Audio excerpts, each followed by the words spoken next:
ಜನಾರ್ದನ್ ರೆಡ್ಡಿ ಶ್ರೀರಾಮುಲು ಅಷ್ಟೇ ಅಲ್ಲ, ರಾಜ್ಯದ ಪ್ರಮುಖರು ಕೂಡ ಚರ್ಚೆ ಮಾಡಿದಂಥ ಸಂದರ್ಭದಲ್ಲಿ ನಾವೆಲ್ಲರೂ ಕೂಡ ಪಾದಯಾತ್ರೆ ಮಾಡೋದು ಒಳ್ಳೆಯದು ಅನ್ನೋದು ಬಹುತೇಕ ಎಲ್ಲರದ್ದು ಅದೇ ಅಭಿಪ್ರಾಯ ಇದೆ. ಆದರೂ ಕೂಡ ವರಿಷ್ಠರ ಜೊತೆ ಚರ್ಚೆ ಮಾಡಿ ತೀರ್ಮಾನವನ್ನು ತೆಗೆದುಕೊಳ್ಬೇಕು. ನಾನು ಈಗಾಗಲೇ ನಮ್ಮ ಪಕ್ಷದ ಹಿರಿಯರಿಗೆ ವರಿಷ್ಠರಿಗೆ ದೆಹಲಿನ ಮಾತನಾಡಿದ್ದೇನೆ. ಇವತ್ತು ನಾಳೆ ಒಳಗೆ ಅದ್ರ ಬಗ್ಗೆ ಸಂದೇಶ ಮಾಹಿತಿ ಬರ್ತದೆ. ಆದರೆ 17ನೇ ತಾರೀಕು ಜನಾರ್ದನ್ ರೆಡ್ಡಿ ಅವರಾಗಲಿ, ಶ್ರೀರಾಮುಲು ಆಗಲಿ, ನಮ್ಮ ಪಕ್ಷದೆಲ್ಲ ಹಿರಿಯ ನಾಯಕರುಗಳು ಕೂಡ ಬರ್ತಾ ಇದ್ದಾರೆ. ರಾಜ್ಯ ಮಟ್ಟದ ಒಂದು ಹೋರಾಟ,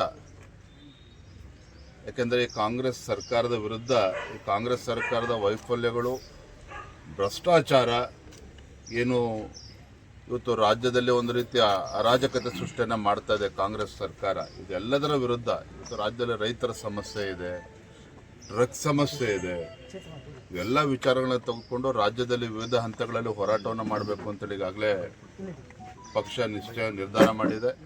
ಹಾಗಾಗಿ ಮೊದಲ ಹಂತದಲ್ಲಿ ಈ ರಾಜ್ಯದಲ್ಲಿ ಕಾನೂನು ಸುವ್ಯವಸ್ಥೆ ಹದಗೆಟ್ಟಿರುವಂತಹ ಸಂದರ್ಭದಲ್ಲಿ ಬಳ್ಳಾರಿನಲ್ಲಿ ಬೃಹತ್ ಮಟ್ಟದ ಒಂದು ಹೋರಾಟವನ್ನು 17ನೇ ತಾರೀಕು ನಾವು ಹಮ್ಮಿಕೊಂಡಿದ್ದೇವೆ. ಗ್ರಾಮೀಣ ಭಾಗದಲ್ಲಿ ಇವತ್ತು ಒಂದು ಅಸೆಟ್ ಕ್ರಿಯೇಷನ್ ಆಗಬೇಕು, ಗ್ರಾಮೀಣ ಭಾಗದಲ್ಲಿ ಅಭಿವೃದ್ಧಿ ಆಗಬೇಕು. ಕೃಷಿ ಚಟುವಟಿಕೆ ನಡೆಯುವಂಥ ಸಂದರ್ಭದಲ್ಲಿ 60 ದಿನಗಳ ಕಾಲ ಇದಕ್ಕೆ ಅವಕಾಶವನ್ನು ನೀಡಿದ್ದಾನೆ. ಯಾಕಂದರೆ ರೈತರಿಗೆ ಅನಾನುಕೂಲ ಆಗ್ತದೆ. ಆ ಸಂದರ್ಭದಲ್ಲಿ ರೈತಾಪಿ ವರ್ಗಕ್ಕೆ ಅನುಕೂಲ ಆಗಬೇಕು ಅಂತೇಳಿ ಆ ಸಂದರ್ಭದಲ್ಲಿ ರಜೆಯನ್ನು ಕೊಟ್ಟಿದ್ದಾರೆ ವಿನಃ ಹಿಂದೆ ಯಾವ ಪದ್ಧತಿ ಇತ್ತು, ಗ್ರಾಮ ಪಂಚಾಯತಿ ಮಟ್ಟದಲ್ಲೇ ತೀರ್ಮಾನಗಳು ಆಗ್ತಾ ಇತ್ತು. ಈಗಲೂ ಕೂಡ ಮುಂದಿನ ದಿನಗಳಲ್ಲೂ ಕೂಡ ಅದೇ ಆಗುವಂಥದ್ದು. ಆದರೆ ಕಾಂಗ್ರೆಸ್ ಪಕ್ಷ ಇವತ್ತು ಸಿದ್ದರಾಮಯ್ಯನವರು, ರಾಹುಲ್ ಗಾಂಧಿಯವರು ಇದನ್ನೇ ಅಪಪ್ರಚಾರ ಮಾಡಿಕೊಂಡು, ಯಾಕೆ ಅಂತ ಹೇಳಿದ್ರೆ ಇವತ್ತು ರಾಜ್ಯದಲ್ಲಿ ಕಾಂಗ್ರೆಸ್ ಬಗ್ಗೆ ಜನರ ವಿಶ್ವಾಸ ಹೊರಟೋಗಿದೆ. ಹಾಗಾಗಿ ಈ ವಿಚಾರ ತೆಗೆದುಕೊಂಡು ಮಹಾತ್ಮ ಗಾಂಧಿಯವರ 2ನೇ ಬಾರಿ ಕೊಲೆಯನ್ನು ಮಾಡುವಂಥ ಕೆಲಸ ಭಾರತೀಯ ಜನತಾ ಪಾರ್ಟಿ ಮಾಡಿದೆ ಅಂತೇಳಿ ಅಪಪ್ರಚಾರ ಮಾಡೋದಕ್ಕೆ ಹೊರಟಿದ್ದಾರೆ.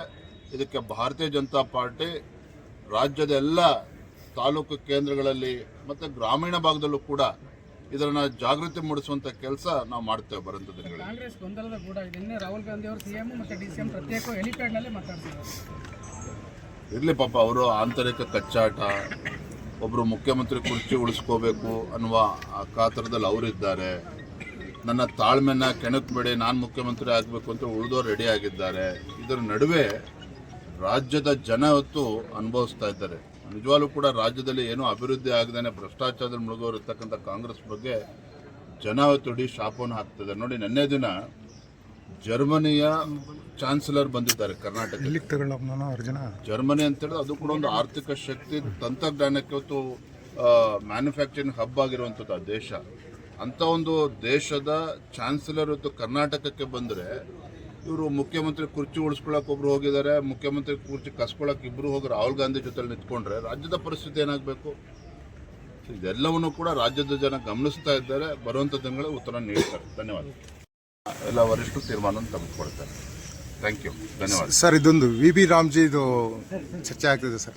ಅದರ ವಿರುದ್ಧ ಇಡೀ ನಮ್ಮ ರಾಜ್ಯಾದ್ಯಂತ ಹೋರಾಟ ಮಾಡ್ತೀವಿ ಅಂತ ಹೇಳಿ ಪ್ರಧಾನಮಂತ್ರಿ ನರೇಂದ್ರ ಮೋದಿಜಿಯವರು ಒಂದು ಒಳ್ಳೆ ಉದ್ದೇಶವನ್ನು ಇಟ್ಕೊಂಡು ಮನ್ರೇಗಾ ಅದನ್ನು ವಿಕಸಿತ ಭಾರತ ರಾಮ್ಜಿ ಅಂತೇಳಿ ಕೇವಲ ಹೆಸರು ಬದಲಾವಣೆ ಅಷ್ಟೇ ಅಲ್ಲ, ಮಹಾತ್ಮ ಗಾಂಧೀಜಿಯವರ ಕನಸನ್ನು ನನಸು ಮಾಡುವ ನಿಟ್ಟಿನಲ್ಲಿ. ಯಾಕೆಂತ ಹೇಳಿದ್ರೆ ಗಾಂಧೀಜಿಯವರ ಕನಸು ಗ್ರಾಮ ಸ್ವರಾಜ್ಯ, ಗ್ರಾಮಗಳು ಅಭಿವೃದ್ಧಿ ಆದಾಗ ಮಾತ್ರ ದೇಶ ಅಭಿವೃದ್ಧಿ ಆಗುತ್ತೆ ಅನ್ನೋ ಒಂದು ಚಿಂತನೆ ಮಹಾತ್ಮ